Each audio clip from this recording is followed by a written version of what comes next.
दोस्तों नमस्कार। DSL law point में आपका स्वागत है। मैं हूं आपका मित्र धीरज कुमार त्रिपाठी। आज हम लोग भारतीय नागरिक सुरक्षा संहिता 2023 की अध्याय 7 चीज़ों को पेश करने के लिए जो आदेशिकाएं जारी की जाती हैं उनके विषय में पढ़ेंगे। ये धारा 94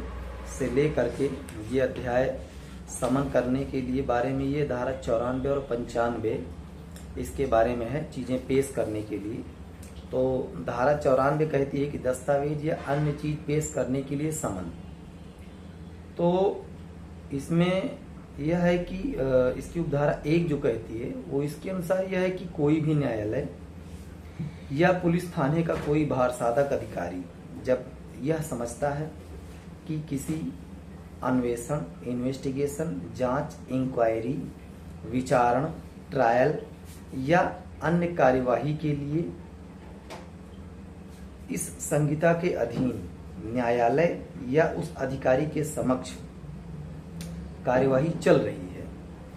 तब किसी दस्तावेज या अन्य चीज को पेश किया जाना आवश्यक है। तब जिस व्यक्ति के कब्जे में या उस शक्ति के अधीन ऐसी दस्तावेज या चीज होने का विश्वास है कि ऐसी प्रॉपर्टी या ऐसी चीज जो है उस व्यक्ति के पास है, ऐसा न्यायालय समन के द्वारा या ऐसा अधिकारी, चूंकि समन जो जारी होता है वो न्यायालय से ही जारी होता है, उसको कोई अधिकारी नहीं जारी कर सकता है। तो न्यायालय ऐसा समन जारी करेगा एवं जो ऐसा अधिकारी, जैसे कि थाने के भार साधक अधिकारी को किसी स्कूल का कोई रिकॉर्ड मंगाना हो, कोई हॉस्पिटल से कोई रिकॉर्ड मंगाना हो, तो एक कोई लिखित आदेश जारी करके कि यह अपेक्षा करते हुए कि उस दस्तावेज की आवश्यकता हमें इस अन्वेषण के, इन्वेस्टिगेशन के क्रम में हमें चाहिए, तो वह आदेश, लिखित आदेश जारी कर सकता है। और कि उस समन या आदेश में जो भी समय दिया रहेगा, जो भी स्थान दिया रहेगा कि इस स्थान पर और इतनी तारीख को इतने बजे यह लेकर के आप उपस्थित हो, हाजिर हो, उसे पेश करें। इसकी उपधारा 2 कहती है कि यदि कोई व्यक्ति जिससे इस धारा के अधीन अपेक्षा की जाती है कि वह दस्तावेज अन्य चीज को पेश करे, वह स्वयं हाजिर होने के बजाय उस दस्तावेज या चीज को पेश करवा दे, तो यह समझा जाएगा कि उसने उस अपेक्षा का अनुपालन कर दिया गया है। जैसे न्यायालय में किसी की आयु के संबंधित कोई विवाद चल रहा हो और वह कक्षा 8 तक पढ़ा हो, उस समय न्यायालय ऐसे विद्यार्थी के स्कूल का जो कक्षा 8 का रजिस्टर है उसको समन के जरिए आदेश कर सकता है कि न्यायालय में या तो वहाँ का वह प्रधानाचार्य या कोई अन्य व्यक्ति उस दस्तावेज को, जिसको कि वह प्रधानाचार्य अगर खुद उस समय जाने में नहीं सक्षम है, तो किसी अन्य व्यक्ति के माध्यम से ऐसे दस्तावेज को न्यायालय में भिजवा सकता है। तब यह मान लिया जाएगा कि ऐसा दस्तावेज न्यायालय में जिससे अपेक्षा की गई है उसने उस चीज को भेज दिया है। लेकिन इसके 2 अपवाद भी हैं कि ये भारतीय साक्ष्य अधिनियम की धारा,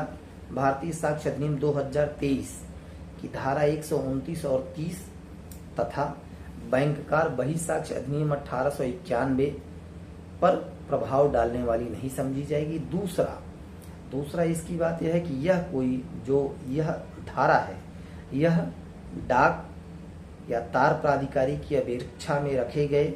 किसी पत्र, पोस्ट कार्ड, तार या अन्य दस्तावेज, किसी पार्सल या चीज को लागू होने वाली समझी नहीं जाएगी। मतलब इसका सीधा सा मतलब यह होता है कि इस धारा के माध्यम से किसी भी पोस्ट ऑफिस से रिलेटेड, डाक या तार से संबंधित कोई भी चीज को न्यायालय में पेश करने के लिए आदेशित नहीं किया जा सकता है। उसके लिए क्या है, धारा 95 प्रावधानित करती है कि पत्रों के संबंध में प्रक्रिया, कि जो भी पत्र आज से संबंधित या पोस्ट ऑफिस से रिलेटेड रहता है, दस्तावेज या कोई भी वस्तु, तो उसके लिए प्रक्रिया जो अपनाई जाएगी वो धारा 95 के माध्यम से अपनाई जाएगी। धारा 95 में की उपधारा 1 सबसे पहले यह प्रावधानित करती है कि जिला मजिस्ट्रेट, मुख्य न्यायिक मजिस्ट्रेट, सेशन न्यायालय या उच्च न्यायालय, यही 4 लोग किसी डाक या तार प्राधिकारी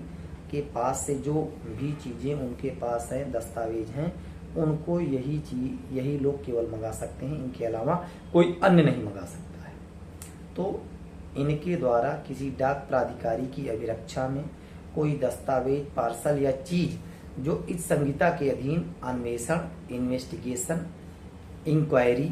जांच, विचारण या अन्य कार्यवाही के प्रयोजन के लिए चाहिए, तो यथास्थित डाक या तार प्राधिकारी से यह अपेक्षा कर सकते हैं कि उस दस्तावेज, पार्सल या चीज का परिधान उस व्यक्ति को जिसको वह मजिस्ट्रेट या न्यायालय निर्देश दे कर दिया जाए। मतलब कि न्यायालय जिसको भी ऐसे दस्तावेज या पार्सल के लिए नियुक्त करेगा कि ऐसे व्यक्ति को दस्तावेज या पार्सल दे दिया जाए, तो उसके बाद वह न्यायालय में उपस्थित आ जाएगा। तब ऐसे दस्तावेज को उस व्यक्ति को सुपुर्द कर दिया जाएगा, उसके माध्यम से न्यायालय में आ जाएगी। इसकी उपधारा 2 कहती है कि यदि किसी अन्य मजिस्ट्रेट की, चाहे वह कार्यपालक हो या न्यायिक, इन चारों के अलावा जैसे जिला मजिस्ट्रेट, मुख्य न्यायिक मजिस्ट्रेट, सेशन न्यायालय या उच्च न्यायालय, इनके अलावा कोई अन्य मजिस्ट्रेट है,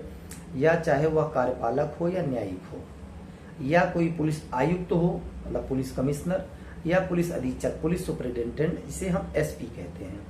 उनकी राय में कोई दस्तावेज, पार्सल या चीज ऐसे किसी प्रयोजन के लिए चाहिए जो कि वही ऊपर के 4 शब्द अन्वेषण, जांच, विचारण या अन्य कार्यवाही के लिए चाहिए, तो उनकी तलाशी कराए। और ये उपधारा 1 के अधीन जिला मजिस्ट्रेट, मुख्य न्यायिक मजिस्ट्रेट या न्यायालय के आदेश मिलने तक निरुद्ध रखे। मतलब कि जैसे कोई कार्यपालक मजिस्ट्रेट या जो ऊपर के जो 4 न्यायालय दिए हुए थे, इनके अलावा कोई भी कार्यपालक मजिस्ट्रेट या न्यायिक मजिस्ट्रेट ये चाहता है कि डाक या तार प्राधिकारी के पास कोई ऐसी वस्तु या चीज है जो न्यायालय को इन 4 जांच, अन्वेषण, जांच, विचारण या अन्य कार्यवाही के लिए प्रयोग में आ सकती है, तो जब तक कि उन ऊपर के चारों जो हैं उनमें से किसी के अध्यपेक्षा कोई आदेश न मिल जाए, तब तक जिन डॉक्यूमेंट्स को इन्होंने कहा है, तलाशी करने के बाद पता चला है कि यहीं पे हैं, तो उनको तब तक वहां पे डिटेन किया जाए, उनको रखा जाए, जब तक कि वह आदेश ऊपर के न्यायालय से इनको न मिल जाए, तब तक उन्हें कहीं डिलीवर जिसका भी है उसको न किया जाए। क्योंकि ये न्यायालय में किसी भी कार्यवाही की विचारण या उसके आगे की प्रक्रिया को बढ़ाने में उनकी मदद करते हैं। आज हम लोगों ने दोस्तों यह पढ़ा कि दस्तावेज जो चीज या अन्य चीज जो है उसको पेश करने के लिए जो समन के माध्यम से होता है, तो उनको कैसे न्यायालय किसी अधिकारी के समक्ष